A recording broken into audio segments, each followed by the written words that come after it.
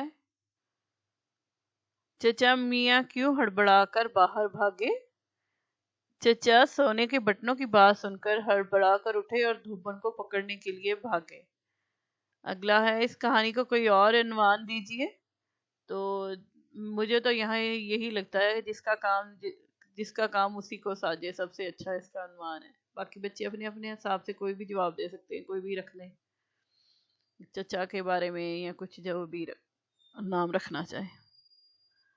آگے ہے تفصیلی جواب کے سوالات کے تفصیلی جوابات لکھیے۔ چچا جان کی شخصیت کا مختصر تعارف و پس منظر سبق کے کس حصے میں دیا گیا ہے؟ یہ تعارف اپنے الفاظ میں لکھیے۔ تو اس کا جواب یہی ہے کہ وہ جو پس منظر جو تعارف ہے، وہ شروع میں بتایا گیا کہ وہ ہر معاملے میں دخل در معقولات کرتے تھے، وہ ہر گھر کے کاموں میں بڑھ چڑھ کر حصہ لینے کی کوشش کرتے تھے، جبکہ جو گھر کی ان کی مسز تھی، جو گھر کی چلاتی تھی، وہ ان کو منع کرتی کہ گھر کے کاموں میں نہ دخل دیا کریں، اس طرح ٹائم ویسٹ ہوتا ہے، وہ خود بھی پریشان ہوتے ہیں اور باقی گھر والوں کو بھی پریشان کرتے ہیں۔ اسی طرح آپ نے دیکھا کہ اس سبق میں کس طرح انہوں نے صرف ایک کپڑے دھوبن کو دینے کے لیے پورے گھر کو الٹا پلٹا دیا، کیسے سب کے کپڑے منگوائے اور کیسے صاف ستھرے کپڑے اور گندے کپڑے مکس کیے، اور کس طرح ان کی وجہ سے ہر بندے نے کپڑوں کو کیسے بری حالت میں پہنچا دیا، لڑائی جھگڑا، پھر سارے گھر کو الٹا دیا۔ تو یہ سب کچھ جو ہے وہ اس کے بارے میں ہے لکھنا۔ اب یہ جو ہے کہانی کے مختلف مناظر سے اپنے پسندیدہ منظر سے متعلق جملے نقل کیجیے، مکالمے خط کشید کیجیے اور اس منظر کی تصویر بھی بنائیے۔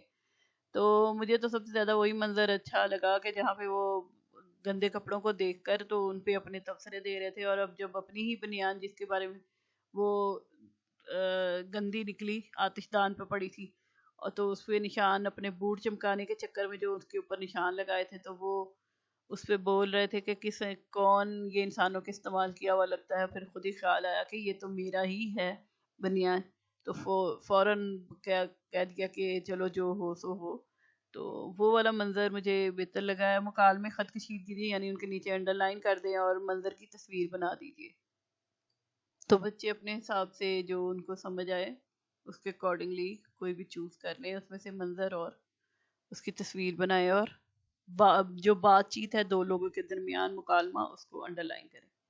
بولنا، سبق کے بارے میں اپنے ساتھی سے بات کیجیے اور بتائیے کہ اس موضوع کے بارے میں آپ کا کیا خیال ہے۔ سبق کے خاص نکات اور مرکزی کردار کے بارے میں بھی بات کیجیے۔ تو مرکزی کردار چچا چھکن ہے۔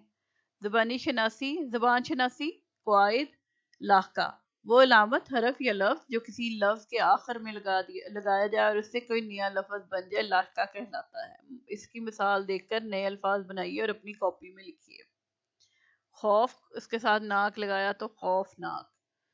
تو اسی طرح دان ہے، تو دان کے ساتھ آپ لگا سکتے ہیں آتش دان، خاندان، پاندان، اور مند ہے تو درد مند، ضرورت مند، صحت مند۔ اسی طرح دار ہے تو چمکدار، حقدار۔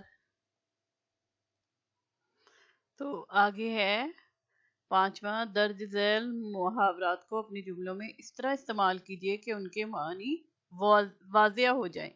لتے لینا، تو سب سے پہلے لتے لینا، جب نوکر نے قیمتی برتن کو توڑ دیا تو مالکن نے پورے گھر کے سامنے اس کے لتے لے لیے، ٹھیک ہے۔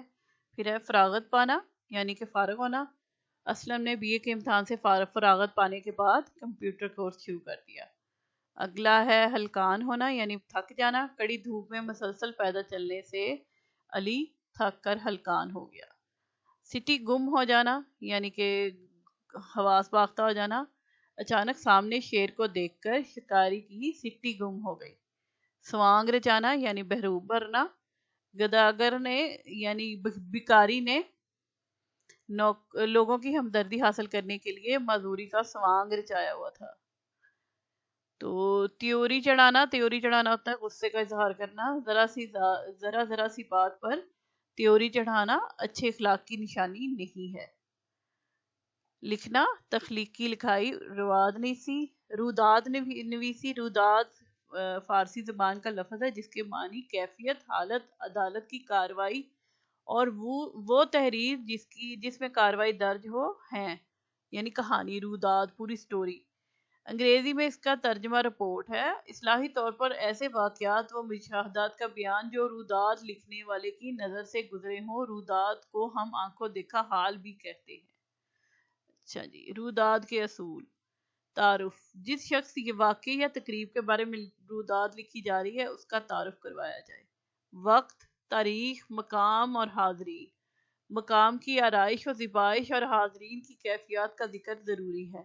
مہمان خصوصی یا صدر کا تعارف کروایا جائے۔ واقعات کی ترتیب: شروع سے آخر تک ترتیب وار واقعات کا ذکر کیا جائے۔ دلچسپی کا عنصر: روداد کا بیان آسان، عام فہم اور انداز دلچسپ ہونا ضروری ہے۔ وسیع اور مناسب ذخیرہ الفاظ اور گہرا مشاہدہ: ان دونوں نکات کا خیال اور درمیان میں کچھ شعری یا نثری حوالے دینا روداد کو چار چاند لگا دیتا ہے۔ نمبر 6، اپنے اسکول میں ہونے والے کسی تقریری مقابلے، جشن یوم آزادی یا ایسی ہی کسی تقریب کی روداد لکھیے۔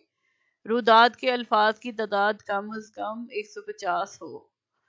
تو جب بچے کہیں دیکھتے ہیں کوئی تقریب جو ہوتی ہے، جیسے کوئی مینا بازار ہے، آپ اس کی بھی لکھ سکتے ہیں۔ جیسے بچے وہاں پہ اکٹھے ہوئے ہیں، ٹھیلے لگے ہیں، مطلب مختلف سٹال لگے ہیں، پھر اس میں سے مختلف جگہوں پہ کیا بک رہا ہے، کیا کھانے کی چیزیں ہیں، کچھ فیس پینٹنگ کی ہیں، کچھ وہ گیمز کھلائے جا رہے ہیں، پھر جھولے لگے ہوئے ہیں۔ اس طرح کی مطلب نا روداد جو ہے ویسے کسی کوئی بھی تقریب کے بارے میں اچھے سے لکھ سکتے ہیں بچے۔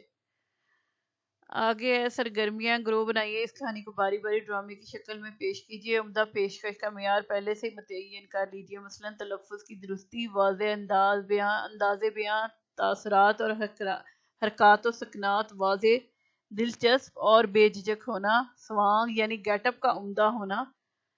تو اس کہانی کو دوبارہ سے آپس میں کریٹ کریں۔ دیے گئے الفاظ کو مومے میں تلاش کیجیے۔ اب سب سے پہلے ہے ناشناسی، ادھر لکھا ہوا ہے ناشناسی۔ تو یہ ہے ناشناسی، یہ دیکھیں، تو یہ ناشناسی مل گیا ہے۔ پھر ہے اگلا داغ، چلے ادھر سے شروع کر لیتے ہیں۔ ہلکان، اب جو ہے یہ ہلکان، یہ رہا ہلکان، تو یہ ہلکان مل گیا۔ پھر ہے حرارت، اور یہ رہا حرارت۔ آگے چلے جھاڑن،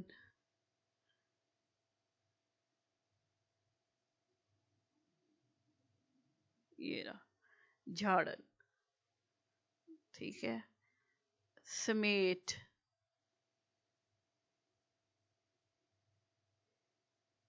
یہ رہا سمیٹ،